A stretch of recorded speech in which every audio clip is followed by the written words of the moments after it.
तो कुल मिलाकर अमेरिका और इजराइल ईरान का युद्ध जारी है। अमेरिका ने ईरान के खर्ग द्वीप पर बमबारी की है, वहीं अमेरिका ने बमबारी का वीडियो जारी कर दिया है। खर्ग आइलैंड पर सुरक्षा तंत्र को नष्ट करने का दावा झूठा है, ये ईरान का कहना।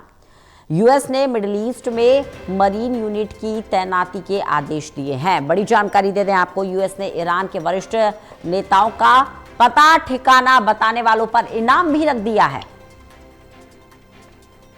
तो हालात जो हैं वो आप समझ सकते हैं कि एक तरफ यूएस ये दावा कर रहा है कि खार्ग द्वीप पर बमबारी हुई है और इन दावों को नकार रहा है ईरान। स्थिति विकट होती जा रही है। यूएस ने ईरान के वरिष्ठ नेताओं का पता ठिकाना बताने वालों पर इनाम का भी ऐलान कर दिया है।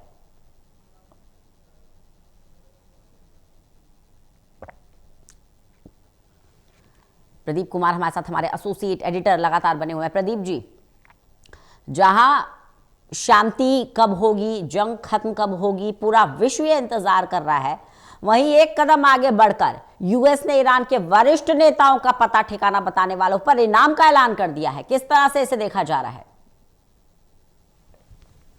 देखिए रंजना, युद्ध का 14वां दिन है और जिस तरीके से युद्ध आगे बढ़ रहा है, इसमें नए नए जो मोर्चे हैं वो खुलते हुए नजर आ रही हैं। और अब राष्ट्रपति ट्रंप ने एक बड़ा दावा किया है। हालांकि उनके दावे में कितनी सच्चाई है उसकी तो यहाँ पर पड़ताल नहीं हो सकती, लेकिन ईरान ने इसको खारिज कर दिया है।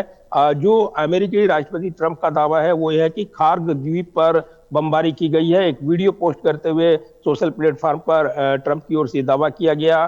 साथ ही ईरान ने इस खार्ग आइलैंड पर सुरक्षा तंत्र को नष्ट करने का ट्रंप का जो दावा है उसको खारिज किया है। तुरंत उनके सुरक्षा बल सक्रिय हो गए और दुश्मनों को जवाब दिया गया है, ये कहा गया।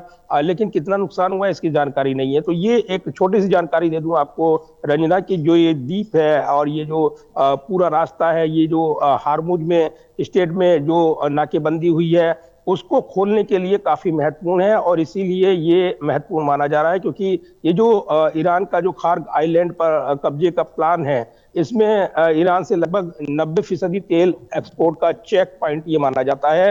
अगर ये आगे बढ़ता है जैसे कि अमेरिकी दावा कर रहा है, तो युद्ध के अगले फेज में ये एक आइलैंड सीधे यूएस मिलिट्री कंट्रोल में अगर आ जाता है तो ये कहा जा रहा है कि इससे कहीं ना कहीं बड़ा यहाँ पर फायदा होगा और अमेरिकी फौजों को आसानी हो जाएगी हार्मुज जो पूरा रास्ता है उसको खोलने की, और इसीलिए ये दबाव वो बना रही हैं। लेकिन दूसरी तरफ अगर देखें तो ईरान का जोरदार पलटवार यहाँ पर इजराइल में देखने को मिल रहा है, जहाँ पर उसने क्लस्टर मिसाइल्स गिराई हैं और उसका भारी नुकसान वहां पर हुआ है। दूसरी तरफ इजराइल ने तेहरान पर बमबारी की है तो वहां पर भी नुकसान होने की खबर है। तो ये युद्ध जैसे जैसे आगे बढ़ रहा है नए नए मोर्चे खोलते हुए नजर आ रहा है। इस बीच मरीन कमांडो की तैनाती का फैसला लिया है अमेरिका ने। तो जमीन पर अगर ये कमांडोज अगर उतरते हैं और जमीनी कार्रवाई होती है तब एक बड़ा युद्ध क्षेत्र ये तब्दील हो जाएगा। फिलहाल जिस तरीके से ईरान ने अपनी मिसाइल और ड्रोन्स के जरिए अटैक जो पलटवार किया है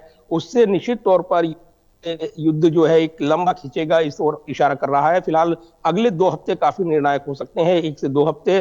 इस बीच अमेरिकी राष्ट्रपति ट्रंप बड़े हमले की तैयारी का आदेश दे रहे हैं। B-1 बम वर्षक जो यहाँ पर ब्रिटेन के ठिकाने से बेस से उड़ान भरी है, 2 सुबह सुबह जानकारी मिली है। तो अन्य जो बम वर्षक विमान है उनकी तैनाती की जा रही है। तो भारी जमावड़ा अब आने वाले दिनों में देखने को मिलेगा और ये निश्चित तौर पर इस क्षेत्र के लिए, मिडिल ईस्ट के लिए वो अच्छी बात नहीं कही जा सकती, क्योंकि जिस तरीके से युद्ध आगे बढ़ रहा है फिलहाल इसका और छोर नजर नहीं आ रहा है और वैश्विक चिंताएं लगातार बनी हुई।